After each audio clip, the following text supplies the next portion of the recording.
Cholesterol level ഇന്ന് മലയാളികളെ സംബന്ധിച്ചിടത്തോളം ഒരു വലിയ പ്രശ്നമാണ്. പല പഠനങ്ങളിലും സർവേ ഫലങ്ങളിലും എല്ലാം തന്നെ ഇന്ത്യയിൽ കൊളസ്ട്രോൾ ഉയർന്നു നിൽക്കുന്നത് ഏറ്റവും കൂടുതൽ മലയാളികളിലാണെന്നാണ് വെളിവാക്കുന്നത്. മോശം LDL ലെവൽ, അതായത് ചീത്ത കൊളസ്ട്രോൾ ഒത്തിരി വർദ്ധിച്ചു നിൽക്കുന്ന രക്തമാണ് നമ്മൾ മലയാളികളുടേത്. ഇതും എൻ്റെ അഭിപ്രായമല്ല, വ്യത്യസ്ത പഠനങ്ങൾ വഴി പുറത്തു വന്ന ഒരു വസ്തുതയാണ്. പ്രായമായവരിൽ 40കളുടെയും 50കളുടെയും മുകളിൽ എത്തുന്നവരിൽ മാത്രമല്ല കൊളസ്ട്രോളിന്റെ പ്രശ്നം. ചെറുപ്പക്കാരിൽ 20 വയസ്സ് കഴിഞ്ഞവരിൽ തന്നെ, അതും കൃത്യമായ ഡയറ്റ് നോക്കുന്നവരിലും വെജിറ്റേറിയൻ ആഹാരം മാത്രം കഴിക്കുന്നവരിൽ പോലും കൊളസ്ട്രോൾ ഒരു വലിയ പ്രശ്നമായി മാറിക്കൊണ്ടിരിക്കുകയാണ്. എന്തുകൊണ്ട് ഇങ്ങനെ? കൊളസ്ട്രോളിനെ നിയന്ത്രിക്കാനുള്ള ആയുർവേദ ചികിത്സാ രീതികളും മരുന്ന് പ്രയോഗങ്ങളും ഒപ്പം ഒരു ഡയറ്റ് ചാർട്ട്, എങ്ങനെ കഴിക്കണം, എന്ത് കഴിക്കണം, എത്ര അളവിൽ കഴിക്കണം, ഇത് വിശദീകരിക്കുന്ന ഒരു ഡയറ്റ് ചാർട്ട് കൂടി ചേർത്തുകൊണ്ടാണ് ഇന്നത്തെ വീഡിയോ തയ്യാറാക്കിയിരിക്കുന്നത്. സോ വീഡിയോ തുടങ്ങും മുമ്പ് ചാനൽ ആദ്യമായി സന്ദർശിക്കുന്നവർ ഒന്ന് സബ്സ്ക്രൈബ് ചെയ്യുന്ന കാര്യം കൂടി പരിഗണിക്കുക. തൊട്ടടുത്തുള്ള ബെൽ ബട്ടൺ കൂടി ഒന്ന് അമർത്തിക്കുക. ചാനൽ മുഖേന നടത്തുന്ന യോഗ ക്ലാസുകൾ, അതുപോലെ നമ്മുടെ ക്ലിനിക്കിന്റെ ആഭിമുഖ്യത്തിൽ നടത്തുന്ന മെഡിക്കൽ ക്യാമ്പുകൾ, ഇവയെക്കുറിച്ചുള്ള വിവരങ്ങൾ കൃത്യമായി നിങ്ങളിലേക്ക് എത്തുന്നതിന് വേണ്ടിയിട്ടാണ് ആ തൊട്ടടുത്തുള്ള ബെൽ ബട്ടൺ കൂടി ഒന്ന് അമർത്തിയേക്കാൻ പറയുന്നത്. Okay, so hi, this is doctor Ganesh Krishna MT and you are watching doctors infotainment. ശരീരക്ഷീണം, നെഞ്ചുവേദന, വിശപ്പില്ലായ്മ, വയറിൽ എന്തോ നിറഞ്ഞിരിക്കുന്നതായിട്ടുള്ള ഒരു ഫീൽ, കൈകാൽ കഴുപ്പ്, ഇത്തരത്തിലുള്ള ലക്ഷണങ്ങളൊക്കെ ഉയർന്ന കൊളസ്ട്രോൾ ഉള്ളവരിൽ പ്രകടമായ ബുദ്ധിമുട്ടുകളാണ്. ഇത്തരം ബുദ്ധിമുട്ടുകൾ എന്തെങ്കിലും പ്രകടമാകുമ്പോൾ നമ്മൾ പോയൊരു രക്തപരിശോധന നടത്തും. കൊളസ്ട്രോൾ അളവ് വർദ്ധിച്ചിരിക്കുകയാണെന്ന തിരിച്ചറിവ് ഉണ്ടാകുമ്പോൾ മരുന്നും ഡയറ്റിങ്ങും വ്യായാമവുമായിട്ട് മുന്നോട്ട് പോകും. ഇതാണ് ഇന്ന് പതിവ് കാഴ്ച. പക്ഷേ പലർക്കും ഇത്തരത്തിൽ ഡയറ്റിംഗ് ചെയ്ത ശേഷവും ആഹാരത്തിൽ നിന്ന് കൊഴുപ്പ് കലർന്ന സംഗതികൾ തുടച്ചു മാറ്റിയതിനു ശേഷം പോലും രക്തപരിശോധന വീണ്ടും നടത്തുമ്പോൾ വേണ്ട രീതിയിൽ രക്തത്തിൽ കൊളസ്ട്രോളിന്റെ ലെവലിൽ യാതൊരു കുറവോ വ്യത്യാസമോ ഉണ്ടാകുന്നില്ല എന്നുള്ളതാണ് വസ്തുത. കാലക്രമേണ കൊളസ്ട്രോൾ നിയന്ത്രിക്കാനായിട്ട് മരുന്നുകൾ ഉപയോഗിക്കാൻ തുടങ്ങും. പതിയെ കഴിക്കുന്ന മരുന്നിന്റെ അളവിൽ വർധനവും സംഭവിക്കും. ഇതിന്റെ പ്രധാന കാരണം പറയുകയാണെങ്കിൽ നമ്മുടെ ഭക്ഷണത്തിലുള്ള കൊഴുപ്പ്, എണ്ണ, അതുപോലെ തന്നെ മാംസാഹാരങ്ങളിലുള്ള കൊഴുപ്പ്, ഇവയെല്ലാം തന്നെ രക്തത്തിലുള്ള കൊഴുപ്പിന്റെ അളവ് വർദ്ധിപ്പിക്കുന്നത് വെറും 25% മാത്രമാണ്. ബാക്കിയുള്ള രക്തത്തിൽ വർദ്ധിക്കുന്ന 75% കൊഴുപ്പിനും പിറകിൽ ശരീരത്തിന്റെ പ്രവർത്തനം തന്നെയാണ്. അതെങ്ങനെയെന്നല്ലേ? ശരിയായ ആരോഗ്യത്തിന് കൊളസ്ട്രോൾ ഒരു അത്യാവശ്യ ഘടകം തന്നെയാണ്, മനസ്സിലാക്കുക. നമ്മുടെ ശരീരത്തിൽ ഹോർമോണുകൾ ശരിയായി പ്രവർത്തിക്കാൻ കൊഴുപ്പിന്റെ ആവശ്യമുണ്ട്. വിറ്റാമിനുകൾ ശരീരത്തിൽ ശരിയായി പ്രവർത്തിക്കാൻ, അവയുടെ ജോലി ചെയ്യാൻ കൊഴുപ്പിന്റെ ആവശ്യമുണ്ട്. ശരീരത്തിന്റെ താപം ശരിയായി നിയന്ത്രിക്കുവാൻ, നിലനിർത്താൻ കൊഴുപ്പിന്റെ ആവശ്യമുണ്ട്. നമുക്ക് സ്ട്രെസ്, മാനസികമായി പിരിമുറുക്കമൊക്കെ നേരിടാൻ കൊഴുപ്പ് ആവശ്യമാണ്. ഇതിനെല്ലാമായെന്നോണം ശരീരം കൊഴുപ്പുണ്ടാക്കുന്നുമുണ്ട്. നമ്മൾ ഭക്ഷണം കഴിക്കുന്നുണ്ടെങ്കിൽ ഈ കഴിക്കുന്ന ഭക്ഷണത്തിൽ ചിക്കനും മുട്ടയും മീനും ബീഫും ഇവ ഒന്നും ഇല്ലെങ്കിൽ പോലും ശരീരത്തിന് ആവശ്യമായിട്ടുള്ള കൊഴുപ്പ് ഉണ്ടാക്കിയിരിക്കും. അങ്ങനെയാകുമ്പോൾ രക്തത്തിൽ കൊഴുപ്പിന്റെ അളവ് കൂടുന്നവർ ആഹാര നിയന്ത്രണവുമായി ഇത്തരം ആഹാരങ്ങളെല്ലാം നിർത്തി മുന്നോട്ട് പോകുന്നത് മണ്ടത്തരമാണോ എന്നൊരു ചോദ്യം നിങ്ങൾക്ക് പലർക്കും തോന്നിയേക്കാം. ഒരു കാര്യം ആദ്യമേ പറയാം. വായ്ക്ക് രുചിയായിട്ട് ആഹാരം കഴിച്ചുകൊണ്ടിരിക്കുന്ന ആ വിഭവങ്ങൾ, ആ പലഹാരങ്ങൾ ഒഴിവാക്കുന്നതിലൂടെ മാത്രം നിങ്ങൾക്ക് രക്തത്തിലെ കൊളസ്ട്രോളിന്റെ അളവ് ഒരിക്കലും താഴ്ത്തിക്കൊണ്ടുവരാൻ സാധിക്കുകയില്ല. അത്തരമൊരു തെറ്റിദ്ധാരണ നിങ്ങൾക്കുണ്ടെങ്കിൽ തിരിച്ചറിയുക. നമ്മുടെ നാട്ടിലെ ശുദ്ധ വെജിറ്റേറിയൻ ആയിട്ടുള്ള വ്യക്തികളിൽ പോലും ഇന്ന് കൊളസ്ട്രോളിന്റെ വർധനവ് വളരെ വലിയൊരു പ്രശ്നം തന്നെയാണ്. നമ്മുടെ ശരീരത്തിനെ സംബന്ധിച്ചിടത്തോളം ഹെൽത്തി ഫാറ്റ്, ആരോഗ്യകരമായ കൊഴുപ്പുകളും ആഹാരം വഴി കിട്ടുന്നുണ്ട്. അൺഹെൽത്തി ഫാറ്റും, അനാരോഗ്യകരമായിട്ടുള്ള കൊഴുപ്പുകളും ആഹാരം വഴി കിട്ടുന്നുണ്ട്. ഇവയിൽ ആരോഗ്യകരമായ കൊഴുപ്പുകളുടെ ഒരു സ്റ്റഡി സപ്ലൈ തന്നെ ശരീരത്തിന് ആവശ്യമായി നൽകേണ്ടതായിട്ടുണ്ട്. മുട്ടയുടെ വെള്ള ആയിക്കോട്ടെ, ഒലിവെണ്ണ ആയിക്കോട്ടെ, അവക്കാഡോ ഒരു ഫ്രൂട്ടാണേ, ഇവയൊക്കെ ആരോഗ്യകരമായിട്ടുള്ള കൊഴുപ്പുകളുടെ നല്ല സ്രോതസ്സുകളാണ്. ഇവ ഒന്നും പൊതുവെ ഉയർന്ന കൊളസ്ട്രോൾ ബാധിതർ അങ്ങനെ കഴിക്കുന്നവയല്ല. സ്റ്റാർച്ച് അല്ലെങ്കിൽ കാർബ് ചേർന്ന ആഹാരങ്ങൾ, അരി ഭക്ഷണം തന്നെയാണ് മലയാളികൾക്ക് ഇന്നും പ്രധാനം. ഈ സ്റ്റാർച്ച് അല്ലെങ്കിൽ കാർബോഹൈഡ്രേറ്റ് ആണ് ശരീരത്തിലെ ഊർജോൽപാദനത്തിന് കാരണം. പക്ഷേ ശരീരത്തിന് ചിലവാക്കി കളയാൻ കഴിയുന്നതിലും കൂടുതൽ അളവിൽ ശരീരത്തിലേക്ക് ഗ്ലൂക്കോസ് അല്ലെങ്കിൽ കാർബോഹൈഡ്രേറ്റ് കടന്നു വരുന്നത് ശരീരം അതിനെ കൺവേർട്ട് ചെയ്ത് സ്റ്റോർഡ് ഫാറ്റ്, കൊഴുപ്പാക്കി സംഭരിക്കുന്നതിന് കാരണമാകും. നമ്മുടെ കരൾ ആദ്യം ഇത്തരത്തിൽ ശരീരത്തിലേക്ക് എത്തുന്ന അന്നജത്തിനെ ഗ്ലൈക്കോജനാക്കി മാറ്റും. കൂടുതൽ കാർബോഹൈഡ്രേറ്റ് എത്തുന്നതിനനുസരിച്ച് ശരീരം ഇതിനെ സ്റ്റോർ ചെയ്ത് വെക്കുന്നത് കൊഴുപ്പിന്റെ രൂപത്തിലാണ്. ഇത്തരത്തിലാണ് രക്തത്തിൽ കൊഴുപ്പിന്റെ അളവ് നമ്മളിൽ വർദ്ധിക്കുന്നത്. അല്ലാതെ എണ്ണ പലഹാരങ്ങളോ മാംസവിഭവങ്ങളോ മാത്രം കഴിച്ചതുകൊണ്ട് നമ്മുടെ രക്തത്തിലെ കൊഴുപ്പിന്റെ അളവ് പെട്ടെന്ന് കയറി കൂടുന്നുമില്ല. ഇത്തരം ആഹാര പദാർത്ഥങ്ങൾ മാത്രം ഒഴിവാക്കിയെന്ന് കരുതി രക്തത്തിലെ കൊളസ്ട്രോളിന്റെ നില കുറയുന്നുമില്ല. ഇന്ത്യയിൽ പ്രത്യേകിച്ച് മലയാളികൾക്കിടയിൽ കൊളസ്ട്രോളിന്റെ അളവിൽ വർധനവ് ഉണ്ടാകുന്നത് തീർച്ചയായും ഇത്തരത്തിൽ അധിക അളവിൽ കാർബോഹൈഡ്രേറ്റ് ചേർന്ന അന്നജം ചേർന്ന ആഹാരങ്ങൾ കഴിക്കുന്നത് കാരണമാണ്. ഇതിനകത്ത് ചോറ്, ദോശ, പുട്ട്, ഇടിയപ്പം, ഇഡ്ഡലി, ഇത്തരത്തിലുള്ള പലഹാരങ്ങൾ, സദ്യ, പായസം ഇവയൊക്കെ നമ്മുടെ സംസ്കാരത്തിന്റെ തന്നെ ഭാഗമാണ്. ഇവയെല്ലാം നല്ല ഭക്ഷണങ്ങൾ തന്നെയാണ്. ഏതർത്ഥത്തിൽ? വളരെ വളരെ വേഗത്തിൽ ദഹിക്കുന്ന ഭക്ഷണങ്ങളാണ്. ഇവ കുറഞ്ഞ അളവിലാണ് കഴിക്കുന്നതെന്നിരിക്കട്ടെ, അങ്ങനെയാണെങ്കിൽ പോലും ശരീരം വേഗത്തിൽ കാർബോഹൈഡ്രേറ്റ് രക്തത്തിലേക്ക് ആഗിരണം ചെയ്തെടുക്കും. ഇപ്രകാരം രക്തത്തിലേക്ക് ഗ്ലൂക്കോസിന്റെ അളവ് വളരെ വേഗത്തിൽ വർദ്ധിക്കുന്നത് അവയെ ഉപയോഗപ്പെടാതിരിക്കുമ്പോൾ, ശരീരം അധികമായി ജോലി ചെയ്യാതിരിക്കുമ്പോൾ സ്റ്റോർഡ് ഫാറ്റ് ആക്കി രൂപമാറ്റം സംഭവിക്കുകയും കൊളസ്ട്രോൾ വർദ്ധിക്കുന്നതിന്, രക്തത്തിലെ കൊളസ്ട്രോൾ വർദ്ധിക്കുന്നതിന് കാരണമാവുകയും ചെയ്യും. ഇതുകൊണ്ട് രക്തത്തിൽ കൊളസ്ട്രോളിന്റെ അളവ് കൂടുതലാണെങ്കിൽ ഞാൻ ഇനി പറയാൻ പോകുന്ന ഒരു ഡയറ്റ് ചാർട്ട് പ്രകാരം കൃത്യമായ ഒരു കലോറി ഡെഫിസിറ്റ് ഡയറ്റിൽ തന്നെ നിങ്ങളുടെ ഭക്ഷണക്രമം ഒതുക്കി നിർത്താൻ ശ്രദ്ധിക്കുക. ഉയർന്ന കൊളസ്ട്രോൾ ഉള്ളവരാണ് നിങ്ങളെങ്കിൽ നിങ്ങൾ ഓരോ നേരവും കഴിക്കേണ്ട ഭക്ഷണത്തിന്റെ കൃത്യമായ ഒരു ചാർട്ട് വിശദമാക്കാം. പ്രാതലിന്റെ കാര്യം തന്നെ ആദ്യം. ഇടിയപ്പം, വീശപ്പം, ദോശ, ഇഡ്ഡലി ഇവയൊക്കെ വളരെ വേഗത്തിൽ ദഹിക്കുന്ന ഭക്ഷണങ്ങളാണ്. ഇത്തരത്തിൽ വെള്ള അരി പലഹാരങ്ങൾ രാവിലെ കഴിക്കുമ്പോൾ അവ എളുപ്പത്തിൽ ദഹിക്കുന്നത് കൊണ്ട് തന്നെ പിന്നീട് നമുക്ക് കൂടുതൽ ആഹാരം കഴിക്കുന്നതിന് കാരണമാകാറുണ്ട്. അതായത് രാവിലെ ഒരു 7-8 മണിക്കൊക്കെ ആഹാരം കഴിച്ച് ജോലി സ്ഥലത്തേക്ക് പോകുന്നവരാണ് നിങ്ങളെങ്കിൽ 11 മണിയാകുമ്പോഴേക്കും തന്നെ വിശക്കാൻ തുടങ്ങുകയും ചെറിയ പലഹാരങ്ങളോ ചായയോ വാഴയ്ക്കപ്പമോ ബജിയോ ഇവ കഴിക്കുന്ന സാഹചര്യം ഉണ്ടാവുകയും ചെയ്യും. ഇനി ഇത്തരം ഇടയാഹാരങ്ങളൊന്നും നിങ്ങൾ കഴിക്കുന്നില്ലെങ്കിൽ പോലും വെള്ള അരി പലഹാരങ്ങൾക്ക് ഹൈ ഗ്ലൈസീമിക് ഇൻഡെക്സ് ആണ്. ഇവ ഇത്തരത്തിൽ ഹൈ ഗ്ലൈസീമിക് ഇൻഡെക്സ് ആയതുകൊണ്ട് തന്നെ കഴിക്കുമ്പോൾ വളരെ വേഗത്തിൽ രക്തത്തിലെ പഞ്ചസാരയുടെ അളവ്, ഗ്ലൂക്കോസിന്റെ അളവ് കൂടുന്നതായി കാണാറുണ്ട്. ഇത്തരത്തിൽ രക്തത്തിൽ ഗ്ലൂക്കോസിന്റെ വർധനവ് ഉണ്ടാകുന്നത് ഞാൻ നേരത്തെ പറഞ്ഞതുപോലെ കൊളസ്ട്രോളിന്റെ വർധനവിനും കറങ്ങി തിരിഞ്ഞ് കാരണമാകും. അതുകൊണ്ട് രക്തത്തിൽ ഉയർന്ന കൊഴുപ്പാണെങ്കിൽ നിങ്ങൾ വെള്ള അരി കൊണ്ട് തയ്യാറാക്കുന്ന പലഹാരങ്ങൾ രാവിലെ കഴിക്കുന്നത് ഒഴിവാക്കുക. പകരം ഗോതമ്പ് ചേർത്തിട്ടുള്ള പലഹാരങ്ങൾ, ഗോതമ്പ് നുറുക്കുകളായിക്കോട്ടെ, ഗോതമ്പ് മടക്ക്, ചപ്പാത്തി, ഗോതമ്പ് ദോശ, അട, അങ്ങനെയുള്ള പലതരം ആഹാരക്രമങ്ങളുമായിട്ട്, ഗോതമ്പ് മെയിൻ ആയിട്ടുള്ള ആഹാരക്രമവുമായിട്ട് രാവിലെ മുന്നോട്ട് പോവുക. അതുപോലെ തന്നെ റാഗി ചേർന്ന ആഹാരങ്ങളും രാവിലെ കഴിക്കുന്നത് നല്ലതാണ്. റാഗി പൊടിയും ഗോതമ്പ് പൊടിയും ചേർത്ത് നിങ്ങൾക്ക് പലഹാരങ്ങൾ ഉണ്ടാക്കാം. ഗോതമ്പിന്റെ ഗ്ലൈസിമിക് ഇൻഡെക്സ് എന്ന് പറയുന്നത് 63-66 റേഞ്ചിലാണ്. റാഗിയുടെ ഗ്ലൈസിമിക് ഇൻഡെക്സ് 54-68 എന്ന റേഞ്ചിലാണ്. നേരെ മറിച്ച് ഇഡ്ഡലി പോലുള്ള അരിമാവ് പൊളിപ്പിച്ചിട്ടുള്ള പലഹാരങ്ങൾക്ക് അവയുടെ ഗ്ലൈസിമിക് ഇൻഡെക്സ് എന്ന് പറയുന്നത് 78-80 റേഞ്ചിലാണ്. ഈ ഗ്ലൈസിമിക് ഇൻഡെക്സ് ഞാൻ മുൻ ക്ലാസ്സുകളിൽ വിശദമാക്കിയിട്ടുണ്ട്. ഗ്ലൈസിമിക് ഇൻഡെക്സ് എത്ര കൂടുതലാണോ അതിനനുസരിച്ച് ആ കഴിക്കുന്ന ആഹാരത്തിൽ നിന്ന് നമ്മുടെ രക്തത്തിലെ ഷുഗറിന്റെ അളവ് പെട്ടെന്ന് ഏറി കൂടാൻ കാരണമാകും. അതുകൊണ്ട് തന്നെ ഗ്ലൈസിമിക് ഇൻഡെക്സ് കുറവായിട്ടുള്ള ഗോതമ്പ്, റാഗി ഇവ ചേർന്നിട്ടുള്ള ആഹാരങ്ങളാണ് കൂടുതലായി നിങ്ങൾ ഡയറ്റ് ചാർട്ടിൽ ഉൾപ്പെടുത്തേണ്ടത്. അതുപോലെ തന്നെ ഓട്സ് കഴിക്കുന്ന ശീലം ഉള്ളവരാണ് നിങ്ങളെങ്കിൽ, രാവിലെ ഓട്സ് കാച്ചി കുടിക്കുന്ന ശീലം ഉള്ളവരാണ് നിങ്ങളെങ്കിൽ ഈ കാച്ചി കുടിക്കുന്ന ശീലം ഒന്ന് ഒഴിവാക്കുക. അതിനു പകരം ഓട്സ് ഉപ്പുമാവായിട്ടോ ഓട്സ് പുട്ടായിട്ടോ ഒക്കെ നിങ്ങൾക്ക് തിരഞ്ഞെടുത്ത് കഴിക്കാം.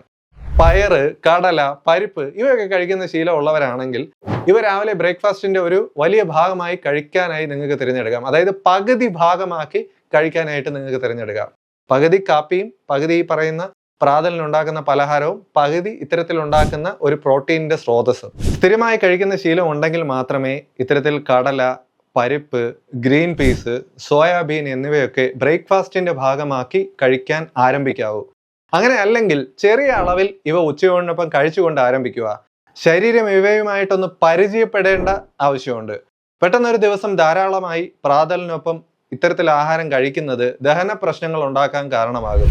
വയറിന് ബുദ്ധിമുട്ടില്ലെങ്കിൽ പരിപ്പും പയറും കടലയും ഗ്രീൻ പീസും സോയാബീനും ഒന്നും കഴിക്കുമ്പോൾ പ്രശ്നമില്ലെങ്കിൽ മാത്രം ബ്രേക്ക്ഫാസ്റ്റിന്റെ പകുതി ഭാഗമായിട്ട് ഇവ ഉൾപ്പെടുത്തുക. ജോലി ചെയ്യുമ്പോഴൊക്കെ പെട്ടെന്ന് വിശക്കാതിരിക്കാൻ ഇത് സഹായിക്കും. ശരീരത്തിന് ആവശ്യമായിട്ടുള്ള പ്രോട്ടീനും ഇതുവഴി ലഭിക്കും. അതുപോലെ തന്നെ രാവിലെ 1-2 ചപ്പാത്തിയും മുട്ടയുടെ വെള്ളയും കഴിക്കുന്നത് നല്ലൊരു ഓപ്ഷനാണ്. ഇവ രക്തത്തിൽ പഞ്ചസാരയുടെ അളവ് കയറി ഒറ്റയടിക്കാൻ വർദ്ധിപ്പിക്കാതിരിക്കാൻ സഹായിക്കുന്ന ഒരു ഭക്ഷണ രീതിയാണ്. രാവിലെ കഴിക്കാൻ അനുയോജ്യകരമായിട്ടുള്ള ചില പഴവർഗ്ഗങ്ങൾ പറയാം. ഓറഞ്ച് രാവിലെ കഴിക്കാൻ അനുയോജ്യകരമായിട്ടുള്ള ഒരു ഹെൽത്തി ഫ്രൂട്ടാണ്.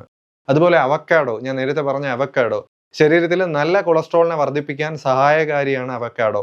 അവക്കാഡോ രാവിലെ കഴിക്കുന്നത് നല്ലതാണ്. ഇനി ഇതൊക്കെ കഴിച്ചിട്ടും 11 മണിക്ക് പലഹാരമായിട്ട് എന്തെങ്കിലും കഴിച്ചേ പറ്റുള്ളൂ എന്ന അവസ്ഥയാണെങ്കിൽ 11 മണിയാകുമ്പോഴേക്കും വിശപ്പിന്റെ വിളിയുണ്ടെങ്കിൽ ബദാം കഴിക്കുന്നത് നല്ലൊരു ശീലമാണ്. ബദാം തൊലി കളയാതെ കഴിക്കുന്ന ശീലം 11 മണിക്ക് ഉണ്ടാവുന്ന ആ വിശപ്പിനെ തടയാൻ സഹായിക്കും. ബദാം കുതിർക്കാൻ വെച്ച ശേഷം എടുത്ത് ഉപയോഗിക്കുന്നതാണ് നല്ലത്. ചെറിയൊരു ടിന്നിലോ അടപ്പിലോ ചെറിയൊരു ബോക്സിലോ ഒക്കെ ഇട്ട് നിങ്ങൾക്ക് ജോലി സ്ഥലത്തേക്ക് കൊണ്ടുപോകാം. അതിനൊപ്പം ഒലിവെണ്ണ ചേർക്കുന്നത് നല്ലതാണ്. പക്ഷെ എല്ലാവർക്കും ഈ ഒലിവെണ്ണയുടെ രുചി ഇഷ്ടപ്പെടാറില്ല. ഒലിവെണ്ണ വളരെ ഇമ്പോർട്ടൻ്റ് ആണ്. നമ്മുടെ ശരീരത്തിലെ നല്ല കൊളസ്ട്രോളിനെ വർദ്ധിപ്പിക്കാൻ കഴിവുള്ള പദാർത്ഥമാണ് ഒലിവെണ്ണ. കഴിയുമെങ്കിൽ ഒരു 3 ടീസ്പൂൺ ഒലിവെണ്ണ ദിവസവും കഴിക്കുക. അതിന് മുകളിലേക്ക് പോകാതിരിക്കുന്നത് വളരെ ഇമ്പോർട്ടൻ്റ് ആണ് കേട്ടോ. ഒലിവെണ്ണ ഒരു കാരണവശാലും 3 ടീസ്പൂണിൽ കൂടുതൽ കഴിക്കരുത്. സോ അപ്പോൾ നമ്മൾ 11 മണി പലഹാരങ്ങളെ കുറിച്ചാണ് സംസാരിച്ചുകൊണ്ടിരുന്നത്. 11 മണി പലഹാരമായിട്ട് സലാഡുകളും ഉപയോഗിക്കാം. സലാഡുകൾ തയ്യാറാക്കുന്നതിനായിട്ട് എല്ലാവരും തൈരാണ് ഉപയോഗിക്കുന്നത്. ഈ തൈര് കൊളസ്ട്രോൾ ഉള്ളവർക്ക് അത്ര നല്ല കാര്യമല്ല. തൈര് ഉപയോഗിക്കാതെ മോര് ഉപയോഗിക്കുന്ന ശീലം കൊണ്ടുവരാം. സലാഡ് തയ്യാറാക്കുമ്പോൾ ഒലിവ് ഓയിൽ ഉപയോഗിക്കുന്നത് നല്ലൊരു ഓപ്ഷനാണ്. തൈരിന്റെ പ്രശ്നം എന്തെന്ന് പറഞ്ഞാൽ തൈര് കടഞ്ഞെടുക്കാതെ കഴിക്കുന്നത് കൊളസ്ട്രോളിന്റെ അളവ് വർധന ഉണ്ടാക്കുന്നതിന് കാരണമാകാറുണ്ട്. അതുകൊണ്ടാണ് തൈര് കടഞ്ഞ് വെണ്ണ നീക്കിയ ശേഷം മാത്രം ഉപയോഗിക്കാൻ പറയുന്നത്. പക്ഷെ ഒരു കാര്യം കൂടി ശ്രദ്ധിക്കേണ്ടതായിട്ടുണ്ട്. നമ്മുടെ നാട്ടിൽ നിന്ന് തൈരൊന്ന് മിക്സിയിലിട്ട് ഒരു അടി അടിച്ച ശേഷം വെണ്ണ മാറ്റി മോരെന്ന് പറഞ്ഞ് ഉപയോഗിക്കുന്നവരുണ്ട്. നിങ്ങൾ മനസ്സിലാക്കുക, നിങ്ങളിങ്ങനെ മിക്സിയിലിട്ട് അടിച്ചെടുക്കുന്ന മോരിൻ്റെതായിട്ടുള്ള ഒരു ഗുണവും കാണത്തില്ല. ശരിയായ രീതിയിൽ കടഞ്ഞ് വെണ്ണ മാറ്റി തയ്യാറാക്കി എടുക്കുമ്പോൾ മാത്രമാണ് ഈ മോര് ചായക്കും കാപ്പിക്കും ഒക്കെ പകരം നിൽക്കാൻ സാധിക്കുന്ന ഒരു ഹെൽത്ത് ഡ്രിങ്ക് ആയിട്ട് നമുക്ക് ഉപയോഗിക്കാൻ പറ്റുന്നത്. സ്വല്പം മെനക്കിടാൻ തയ്യാറാണെങ്കിൽ നിങ്ങൾക്ക് മോര് 11 മണിക്ക് നല്ലൊരു എക്സലന്റ് സ്രോതസ്സായിട്ട്, നല്ലൊരു എക്സലന്റ് ഹെൽത്ത് ഡ്രിങ്ക് ആയിട്ട് ഉപയോഗിക്കാം. ഇനി അതല്ല, ഓഫീസ് ജോലിയാണ്, ചായയും കാപ്പിയും ഇല്ലാതെ പറ്റില്ല എന്ന അവസ്ഥയാണെങ്കിൽ 11 മണിക്ക് കട്ടൻ ചായ കട്ടൻ കാപ്പി എന്ന ഓപ്ഷനുകൾ തിരഞ്ഞെടുക്കാം. പാൽ ഒഴിവാക്കുക എന്നത് കൊളസ്ട്രോൾ കുറയ്ക്കാൻ വളരെ ഇമ്പോർട്ടൻ്റ് ആയിട്ടുള്ള ഒരു കാര്യമാണ്. ഇതുപോലെ തന്നെ ഗ്രീൻ ടീ കഴിക്കുന്നതും കൊളസ്ട്രോൾ കൂടുമ്പോൾ കൊളസ്ട്രോൾ കുറയാൻ, കൊളസ്ട്രോൾ നിയന്ത്രണത്തിൽ കൊണ്ടുവരാൻ സഹായകരമായിട്ടുള്ള ഒരു കാര്യമാണ്. ഗ്രീൻ ടീ കട്ടൻ ചായയും കട്ടൻ കാപ്പിയുമായിട്ട് താരതമ്യം ചെയ്തു കൊടുക്കുമ്പോൾ ഒരു ബെറ്റർ ഓപ്ഷൻ എന്നുകൂടി പറയേണ്ടതായിട്ടുണ്ട്.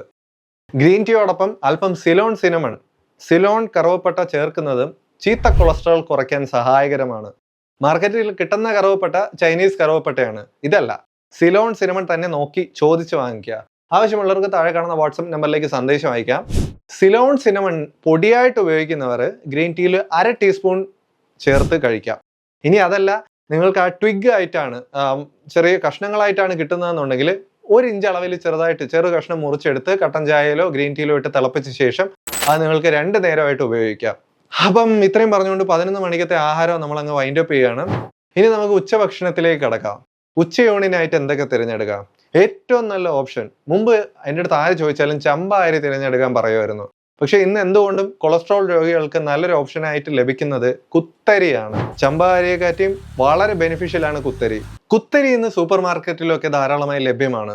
ശരിയായ നിർമ്മാണ പ്രവർത്തനത്തിലൂടെ കടന്നു വരികയാണെങ്കിൽ കുത്തരി കഴുകുമ്പോഴേക്കും നല്ല നിറവ്യത്യാസമാണ്, നല്ല ചുവന്ന നിറത്തിൽ കിട്ടും. ഈ സാധാരണ ചമ്പ അരി ഉണ്ടല്ലോ, അത് കഴുകി ഉപയോഗിക്കുമ്പോഴേക്കും അതിലെ തവിട് മുഴുവൻ പോകുന്ന അവസ്ഥയാണ്. ആ ചുവപ്പല്ല, കുത്തരിയിൽ ആ പ്രശ്നമില്ല. ശരീരത്തിന് ആവശ്യമായിട്ടുള്ള ഫൈബർ കുത്തരി വഴി നൽകാനും സാധ്യമാണ്. അല്പം വില കൂടുതലാണെന്നുള്ളതേ ഉള്ളൂ. ഉയർന്ന കൊളസ്ട്രോൾ കാരണം ബുദ്ധിമുട്ട് അനുഭവിക്കുന്നവർ തിരഞ്ഞെടുക്കേണ്ടത് 1 കപ്പ് കുത്തരിച്ചോറ് മാത്രമാണ്. അതാണ് ഉച്ചയൂണിനായിട്ടുള്ള കണക്ക്, 1 കപ്പ് കുത്തരിച്ചോറ്. ഇനി വിശപ്പ് നേരിടാൻ ചോറിനേക്കാൾ അധികം കറികൾ കഴിക്കുന്ന ശീലം കൊണ്ടുവരികയാണ് നല്ലത്.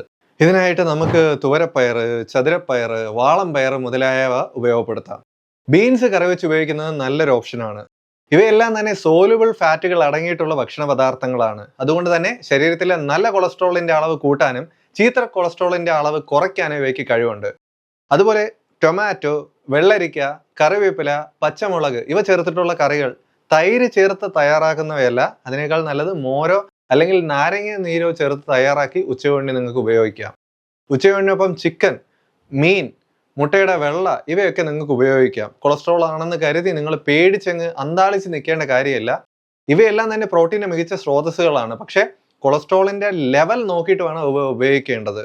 കൊളസ്ട്രോൾ ലെവൽ കൈവിട്ട് പോകാതിരിക്കാൻ ഇവ ഉപയോഗിക്കുമ്പോൾ ശ്രദ്ധിക്കേണ്ട പല കാര്യങ്ങളും ഉണ്ട്. മുട്ട ഉപയോഗിക്കുമ്പോൾ മുട്ടയുടെ മഞ്ഞ നിർബന്ധമായിട്ട് നിങ്ങൾ ഒഴിവാക്കി ഉപയോഗിക്കുക. മീൻ ഉപയോഗപ്പെടുത്തുമ്പോൾ ഷെൽ ഫിഷസ്, നെയ്മീൻ, കടൽ മത്സ്യങ്ങളൊക്കെ പൊതുവെ ഒഴിവാക്കുന്നതാണ് വളരെ നല്ലത്. ഷെൽ ഫിഷസ്, തോടുള്ള മത്സ്യങ്ങൾ, കൊഞ്ച്, ഞണ്ട്, കണവ, നെയ്മീൻ ഇവയൊക്കെ ഉപയോഗിക്കുമ്പോൾ ശരീരത്തിലെ ചീത്ത കൊളസ്ട്രോളിന്റെ അളവ് വർദ്ധിക്കാറുണ്ട്. ഇവ ഒഴിവാക്കി ചെറു മത്സ്യങ്ങൾ, നെത്തോലി പോലുള്ളവ ആഹാരത്തിൽ ഉൾപ്പെടുത്തുക. അതും കറിയായി തന്നെ കഴിക്കാൻ ശ്രമിക്കുക. ഫ്രൈ ചെയ്ത് കഴിക്കുന്ന ശീലം അങ്ങ് പാടെ ഉപേക്ഷിക്കുക. ചിലരാണെങ്കിൽ മീൻകറി, ഇറച്ചിയുടെ ഗ്രേവി ഇവയെല്ലാം ഒരു ഒഴിച്ചു കറിയായിട്ടാണ് കാണുന്നത്. ഊണിന് ഒരു ഒഴിച്ചു കറിയായിട്ട് ഗ്രേവിയും മീൻകറിയൊക്കെ സെപ്പറേറ്റ് കൊണ്ടുവരാറുണ്ട്. ഹോട്ടലുകളിൽ ചെന്നാൽ പിന്നെ പറയേണ്ട കാര്യമില്ലല്ലോ. ഇങ്ങനെ ചെയ്യുന്നത് നിങ്ങൾ മനസ്സിലാക്കുക, മാംസത്തിലുള്ള കൊഴുപ്പ് കറിയിലേക്ക് ഊറി ഇറങ്ങി, അതുപോലെ കറി ചേർക്കുന്ന എണ്ണയും അതിൽ തന്നെയാണ് വന്ന് നിൽക്കുന്നത്. ഗ്രേവി കഴിക്കുന്നത് വഴി, കറി കഴിക്കുന്നത് വഴി അവ ശരീരത്തിലേക്ക് എത്തി രക്തത്തിലെ കൊഴുപ്പിന്റെ അളവ് വർദ്ധിക്കുന്നതിന് തന്നെയാണ് കാരണമാകുന്നത്. മാത്രമല്ല, നമ്മൾ മീൻ കഴിക്കുമ്പോൾ ശരീരത്തിന് കിട്ടേണ്ട ഉപകാരപ്രദമായിട്ടുള്ള ഘടകങ്ങളൊന്നും, ഇറച്ചി കഴിക്കുമ്പോൾ ശരീരത്തിന് കിട്ടേണ്ട ഉപകാരപ്രദമായിട്ടുള്ള ഘടകങ്ങളൊന്നും ഈ ഗ്രേവി കഴിക്കുന്നത് വഴിയോ കറി കഴിക്കുന്നത് വഴിയോ കിട്ടുന്നുമില്ല. സോ കറി ഒരു ഒഴിച്ചു കറിയായിട്ട് കഴിക്കുന്ന ശീലം പാടെ ഒഴിവാക്കുക. ഇനി നമുക്ക് 4 മണിയാകുമ്പോഴേക്കും ഒരു ക്ഷീണവും ഒരു വിശപ്പൊക്കെ വരും. ആ ക്ഷീണം മാറുന്നതിനായിട്ട് നമുക്ക് നേരത്തെ പറഞ്ഞ ഗ്രീൻ ടീ, സിലോൺ സിനമൺ ഇട്ട് തയ്യാറാക്കിയ ഗ്രീൻ ടീ ഉണ്ടല്ലോ, അല്ലെങ്കിൽ കട്ടൻ ചായ ആയാലും മതി, ഒരു ഓപ്ഷനായിട്ട് തിരഞ്ഞെടുക്കാം. പാൽ ചായ ഈ പറയുന്ന കൊളസ്ട്രോൾ കൂടി നിൽക്കുന്നവരാണെങ്കിൽ നിശേഷം അങ്ങ് ഒഴിവാക്കുന്നതാണ് നല്ലത്. ഇനി വിശപ്പ് ഒത്തിരി കൂടി നിൽക്കുകയാണെങ്കിൽ മാത്രം നട്ട്സോ ഫ്രൂട്ട്സോ, അവക്കാഡോ, ബദാം, വാൽനട്ട് 4 മണി പലഹാരമായിട്ട് ഉൾപ്പെടുത്താം. ഞാൻ ഈ ജ്യൂസ് മനഃപൂർവ്വം ഒഴിവാക്കി പറയുന്നതാണ്. പഴങ്ങൾ ജ്യൂസ് രൂപത്തിലാക്കുമ്പോൾ പലപ്പോഴും അവയിലെ ഫ്രക്ടോസിന്റെ അളവ് കൂടുതലാവുകയും അതുപോലെ തന്നെ ഫൈബറിന്റെ അളവ് താരതമ്യേന കുറഞ്ഞു വരികയും ചെയ്യാറുണ്ട്. ഫൈബറിന്റെ അളവ് കുറയുന്നത് ശരീരത്തിന്റെ പഴങ്ങൾ വഴി ലഭിക്കേണ്ട ഏറ്റവും പ്രയോജനകരമായിട്ടുള്ള ഘടകത്തെ ഇല്ലാതാക്കുന്നതിന് തുല്യമാണ്. അതുകൊണ്ട് തന്നെ പഴങ്ങൾ ഉയർന്ന കൊളസ്ട്രോൾ ഉള്ളവർ തീർച്ചയായും ജ്യൂസ് അടിക്കാതെ തന്നെ കഴിക്കാൻ ശ്രമിക്കുക. ഇനി അതും വയ്യെന്നാണെങ്കിൽ നിങ്ങൾക്ക് സലാഡായിട്ട് തയ്യാറാക്കി കഴിക്കാം. രാത്രി ഭക്ഷണം കഴിവത് 7 മണിക്ക് തന്നെ കഴിക്കുന്നതാണ് ഉയർന്ന കൊളസ്ട്രോൾ ബാധിതർക്ക് എന്തുകൊണ്ടും നല്ലത്. 4 മണി പലഹാരങ്ങളൊക്കെ കുറച്ച് കഴിക്കുന്നവരാണ് നിങ്ങളെങ്കിൽ തീർച്ചയായിട്ടും 7 മണിയാകുമ്പോഴേക്കും വിശപ്പുണ്ടാവുകയും അത്താഴം കഴിക്കാനും സാധിക്കും. കിടക്കുന്നതിന് നിർബന്ധമായിട്ടും 3 മണിക്കൂർ മുമ്പെങ്കിലും ആഹാരം കഴിച്ചിരിക്കുക. ഇതിലൂടെ രക്തത്തിലെ കൊളസ്ട്രോളിന്റെ ലെവലിലും ഷുഗറിന്റെ ലെവലിലും നമുക്ക് കാര്യമായ നിയന്ത്രണം കൊണ്ടുവരാൻ സാധിക്കും. അതുപോലെ ഇടയ്ക്കെങ്കിലും ഇന്റർമീഡിയറ്റ് ഫാസ്റ്റിംഗ് ശീലമാക്കുന്നത്, അതായത് ഒരു ദിവസം 16 മണിക്കൂർ എങ്കിലും ഖരരൂപത്തിലുള്ള ഭക്ഷണങ്ങൾ, കുക്ക് ചെയ്തിട്ടുള്ള ഭക്ഷണങ്ങൾ ഒഴിവാക്കി ദ്രാവക രൂപത്തിലുള്ള ആഹാരങ്ങൾ മാത്രം കഴിച്ച് മുന്നോട്ട് കൊണ്ടുപോകുന്നത് ശരീരത്തിലെ രക്തത്തിലെ കൊളസ്ട്രോളിന്റെ അളവ് നിലയ്ക്ക് നിർത്താനും ശരീരഭാരം കുറച്ചുകൊണ്ടുവരുന്നതിനും വളരെ സഹായകരമായിട്ടുള്ള ഒരു കാര്യമാണ്. ഇങ്ങനെയുള്ള ഇന്റർമീഡിയറ്റ് ഫാസ്റ്റിങ്ങിനെ കുറിച്ച് വിശദമായിട്ടുള്ള ഒരു വീഡിയോ തന്നെ ചെയ്യാം. അപ്പൊ നമ്മൾ പറഞ്ഞു വന്നത്, സൂര്യാസ്തമയത്തിന് ശേഷം പാകം ചെയ്ത ആഹാരങ്ങളൊന്നും കഴിക്കാതിരിക്കുന്നതാണ് നല്ലത്. ഇങ്ങനെ കഴിക്കാതിരുന്നാൽ ശരീര ക്ഷീണം കൂടില്ലേ ഡോക്ടറെ എന്ന് ചോദിക്കുന്നവരുണ്ട്. ഇതൊരു തെറ്റിദ്ധാരണ മാത്രമാണ്. രാത്രി കാലങ്ങളിൽ ആഹാരം കഴിക്കാതിരിക്കുന്നത് കൊണ്ട് ശരീരത്തിന് ഒരു കേടുപാട് സംഭവിക്കാൻ പോകുന്നില്ല. രാത്രി കഴിക്കാതിരിക്കുമ്പോൾ പലർക്കും ഗ്യാസ് ട്രബിൾ ഒരു പ്രശ്നമാകാറുണ്ട്. അധിക അളവിൽ മസാല ചേർന്ന ഭക്ഷണമോ കേക്കോ ബേക്കറി പലഹാരങ്ങളോ ഒക്കെ കഴിച്ചതിന് ശേഷം രാത്രി പോയി പട്ടിണി കിടക്കുമ്പോഴാണ് ഗ്യാസ് ട്രബിൾ ഒരു വിഷയമായിട്ട് വരുന്നത്. ഞാൻ ഈ വീഡിയോയിൽ പറഞ്ഞിരിക്കുന്നത് പ്രകാരമുള്ള ഒരു ഡയറ്റ് ചാർട്ടുമായിട്ട് മുന്നോട്ട് പോകുന്നവരാണ് നിങ്ങളെങ്കിൽ തീർച്ചയായിട്ടും നിങ്ങൾക്ക് രാത്രി കാലങ്ങളിൽ ഫാസ്റ്റിംഗ് ചെയ്യാൻ സാധിക്കും.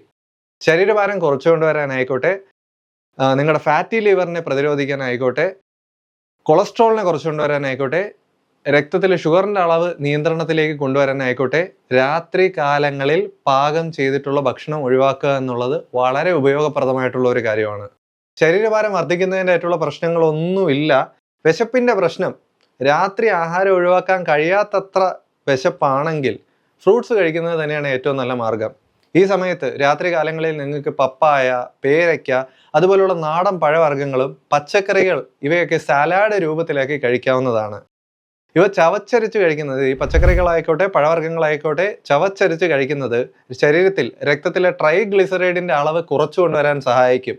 ഇന്നത്തെ കാലത്ത് പലർക്കും ട്രൈഗ്ലിസറൈഡിന്റെ അളവാണ് കൂടി നിൽക്കുന്നത്.